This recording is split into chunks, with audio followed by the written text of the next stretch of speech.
चलो सर्जिकल को चलो फैंसी टेस्ट टाइप लेकर देखिए बसई नहीं फैंसी टेस्ट बाहर लगे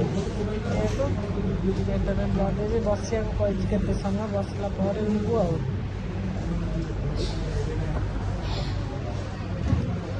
देखु ये छोट येटा बोली आसिलु एटा गोटे फैंसी टेस्ट है सेटार रिपोर्ट आस 4टा बेलू आसिले पुणी काली आसबू आज पलाऊँ रिपोर्टा को काली कलेक्ट करी काली डॉक्टर देखले डॉक्टर कहे कौन करिया ऑपरेशन हम कि कौन हम यहाँ कहले यहाँ एत ढिला कर रही तेज शेष से कष्ट एका हम चलवा चल सम को आसलु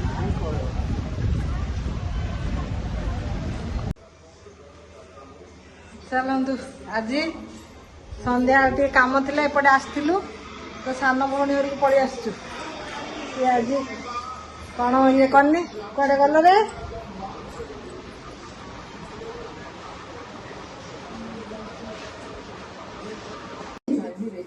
आज सान भौणी आज गुपचुप ये कहली कौन आम एक्चुअली आमे एक्चुअली रिलायंस आसलु मत कहला कि आउ रिलायंस आसु तार झीवर कौन गोटे जिनस आनला कहला आसे आसे गुपचुप कर आज गुपचुप तैयारी कर पलि आसलु चलतु आज गुपचुप कंपटीशन हम ये किणा बाला जाके सिंधिया हम चलो आज गुपचुप कंपटीशन हम बाहर तो इंदिरा आम खाऊनु कहला आसे आज गुपचुप छाणुची कहू मु पलि आसली चलो आज गुपचुप खाई गुपचुप मजा नबा आ ननी तितली नहीं आइसक्रीम पिघली गला ऊपर पड़े भल के पानी गला ना तो बढ़िया होता हाँ पिला ने खाई आज्ञा हमारा बड़ आए मु बड़े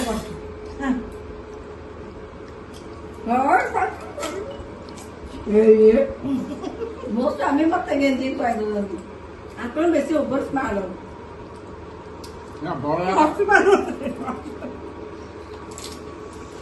गोटे सार्ट पिंध से सार्ट जाऊ अच्छी ना नहीं छोट साइज कहते के वर्जन वर्जन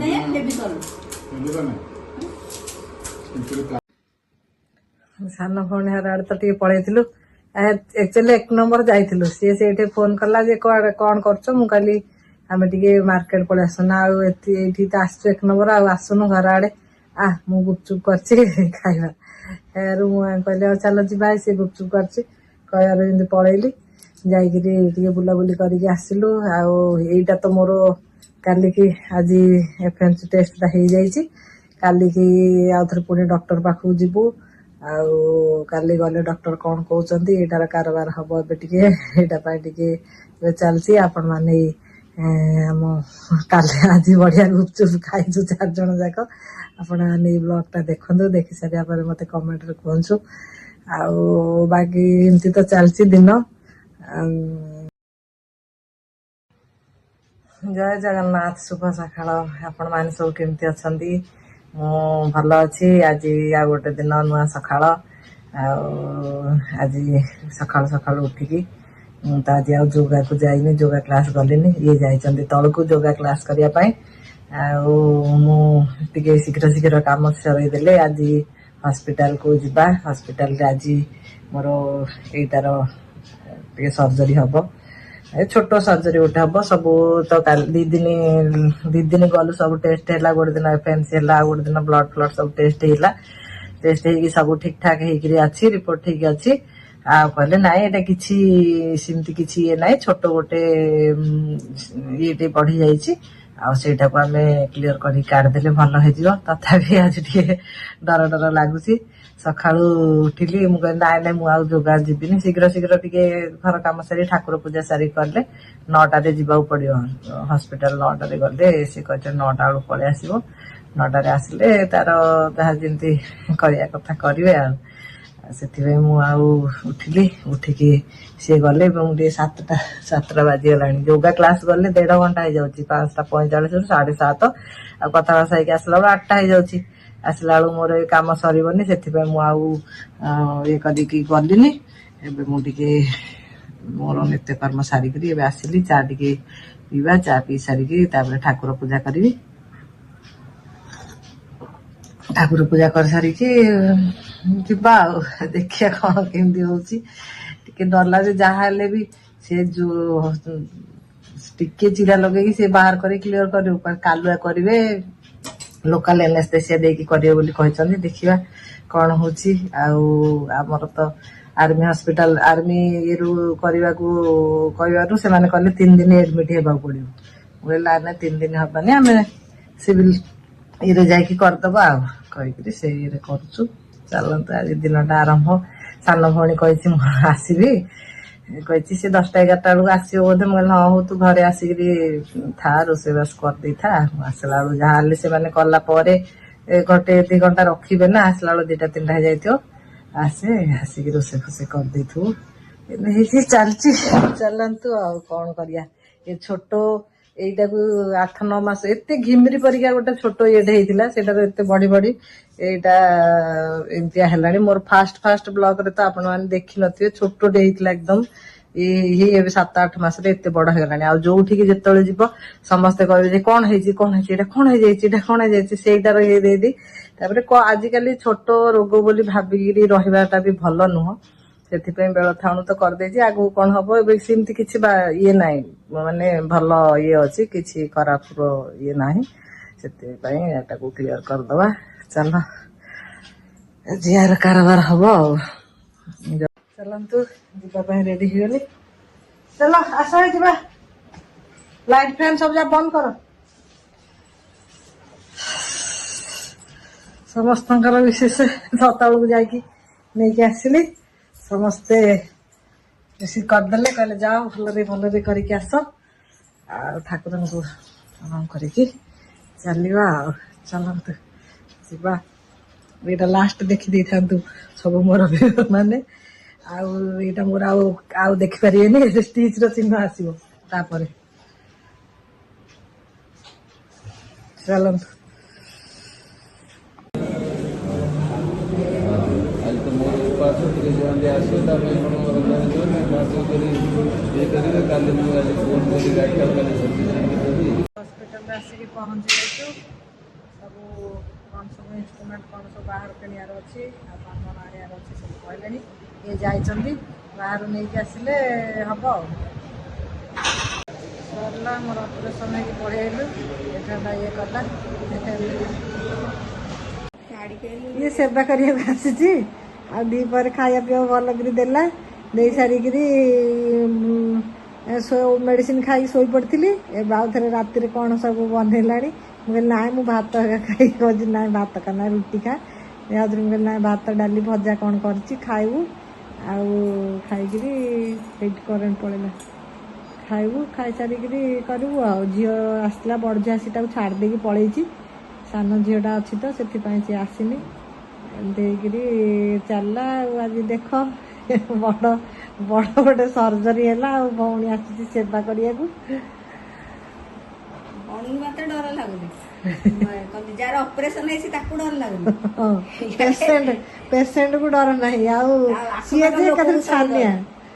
ଆଖପାଖ ଲୋକକୁ ଡର। ଚିହ୍ନ ପାଦେ ଦୀପ ଜାଳି ବଇଛି। ହଁ, ବଡ଼ ଭଉଣୀ ତଳେ ଯୋଉ ଅଛି, ସିଏ ଯେ ଆଜି ଏଡ଼ିକି ଦୀପ ବସି ତ ଦେଖିଲେ ଅପରେସନ ହେଇକିରି ଏଇଟା ଇଏ କରିକି ଆସିଲି। ଆସିଲା ପରେ ସାନ ଭଉଣୀ ଆସିଥିଲା ତଳ ଘରୁ। ସେ ବଡ଼ ଭଉଣୀ ଆସିକିରି କେତେ ସମୟ ବସିଲା। ସାନ ଭଉଣୀ ଆସିଛି, ତା ଝିଅକୁ ନେଇକିରି ସିଏ ଆସିଲା। ସେ ସବୁ ରୋଷେଇବାସ ସବୁ କରିଦେଇଥିଲା। ଏବେ ସବୁ ଖାଇଲି। ପାଖରେ ସମସ୍ତେ ଭାଇ ଭଉଣୀ ସମସ୍ତେ ଥିଲେ। ଇଣ୍ଡିଆ ଅସୁବିଧା ସୁବିଧାରେ ସମସ୍ତେ ଆସନ୍ତି, ସବୁ ଇଏ କରନ୍ତି। ଆଉ ଏବେ ଭାଇ ସାନ ଭାଇ ଆଜି ସେ ପଳେଇଥିଲା କେନ୍ଦ୍ରାପଡ଼ା, ନହେଲେ ସିଏ ତ ହସ୍ପିଟାଲରେ ଥାନ୍ତା ଯେ ବେଶୀ ସମୟ ଲାଗିଲାନି, ଘଣ୍ଟାଟେ ଲାଗିଲା। କିନ୍ତୁ ବଡ଼ ବେଟାଟେ ବାହାରିଲା, ସୋୟାବିନ୍ ପରୀକ୍ଷା ହେଇଯାଇଥିଲା। ସେଟା ଇଏ ଠିକ୍ ଠାକ୍, ମାନେ କିଛି ଅସୁବିଧା ସେଇଟା ନାହିଁ। ସେଇଟା ଇଏ କରିକି ଆସିଲି। ଆଉ 5 ଦିନ ଆଣ୍ଟିବାୟୋଟିକ୍ ଖାଇବାକୁ ଦେଇଛନ୍ତି। ସପ୍ତାହଟେ ପରେ ଆସିକି 3ଟା ନା 4ଟା ଷ୍ଟିଚ୍ ପଡ଼ିଛି। ସେଟା 4-5 ଦିନ ପରେ, ସେଟା ସପ୍ତାହଟେ ପରେ ଆସିକି ଖୋଲିଦେବେ ବୋଲି କହିଛନ୍ତି। ଆଉ ଏଇ ପଟିଟା କାଲିକି ବାହାର କରିଦେବାକୁ କହିଛନ୍ତି। ଏଇଟା ଗୋଟେ ଲାଗିଛି, ମତେ ଇରିଟେଟ୍ ଲାଗିଲାଣି। ସେଟା ବିରକ୍ତିଆ ଲାଗୁଛି, ମୁଣ୍ଡଟା ଝିମା ହେଲା ପରିକା ଲାଗୁଛି। ହସ୍ପିଟାଲକୁ ମୁଁ ଗଲାବେଳକୁ ଏଠିକି ଦୀପ ବସେଇଛି, ବଡ଼ ଭଉଣୀ ତଳେ ଯୋଉ ଆମ ଫାର୍ଷ୍ଟ ଫ୍ଲୋରରେ ଅଛି। ଆସିଲା ପରେ 2 ଘଣ୍ଟା ଆସିକି ଜଗିକି ବସିଲା। ମତେ କହୁଥିଲା କି ଆସେ ମୁଁ ହସ୍ପିଟାଲ ଯିବି ତୋ ସାଙ୍ଗରେ। ମୁଁ କହିଲି ନାଇଁ ବା, କିଛି ହବନି, ତୁ କାହିଁକି ଯିବୁ କହିକି ତାକୁ ମନା କରିଥିଲି। ସିଏ ଏମିତିରେ ତାକୁ ଡର ବହୁତ, ହସ୍ପିଟାଲ ତାକୁ ଛୁଞ୍ଚି, ସେ ଡକ୍ଟର ଯାହା ଦେଖିଲେ ସିଏ ଡର ତାର। ହସ୍ପିଟାଲ ଯିବାକୁ, ଚେକଅପ୍ ପାଇଁ ଯିବାକୁ କହିଲେ ତା ବିପି ବଢି ଯାଇଥାଉଛି। ତ ସେଥିପାଇଁ ସିଏ ଇଏ କଲା, ଘରେ ଆଇଲା ଆସିକି ବସିଲା 2ଟା ପର୍ଯ୍ୟନ୍ତ ବସିଲା। ବସି ସାରିକି ଇଏ କରିକି ଗଲା। ଏବେ ହେଲେ ଏଠି ଆସିକି ବସିଥିଲା, କହିଲା ଏବେ ଭାଇଙ୍କର ଖାଇବା ଟାଇମ୍ ହେଇଗଲା, 9ଟା ହେଇଗଲାଣି। ସକାଳେ ସାଙ୍ଗେ ଯୋଗା ପାଇଁ ସବୁ ଉଠୁଛନ୍ତି, ସେଥିପାଇଁ ସିଏ ଗଲା। ଆଉ ଏବେ ରାତିରେ ଖାଇକିରି ଶୋଇବୁ। ସିଏ ଏଇ 2-3 ଦିନ ଟିକେ ଜଗିବାକୁ ଅଛି। ମୁଁ ବେଶୀ ବଡ ହଉଛି ଯେ ପିଲାମାନେ ହେଲେ ଗାଳି କରୁଥିଲେ, କହିଲେ ଏତେ କାହିଁକି କଥା ହଉଛୁ, ଟିକେ ଇଏ କରିକି ରହ, ଆଉ ଥରେ ପୁଣି ସେ ଜାଗାଟା କଣ ଖୋଲିଯିବ। ନାଇଁ ଆଉ ଖୋଲିଯିବ, ଦିଆ ହେଇକିରି ଅଛି। ଆଉ ଚାଲନ୍ତୁ, ଆଜିର ବ୍ଲଗଟା ଏଇଟା ତ ଗୋଟେ ବଡ ଇଏ ହେଇକି ଥିଲା। ଏଇଟାର କାମ ସରିଲା। କିନ୍ତୁ ଦେଖନ୍ତୁ, ଯୋଉ କୌଣସି ବି ଏଇଟା ମତେ ଗୋଟେ ଘିମିରିଠୁ ବି ପିମ୍ପଲ ପରିଆଟେ ବାହାରିଥିଲା। ପିମ୍ପଲଟା ପରିଆ ବାହାରିକି ଏତିକି 8-9 ମାସ ଭିତରେ ସେଇଟା ଏତେ ବଡ ହେଇଯାଇଥିଲା।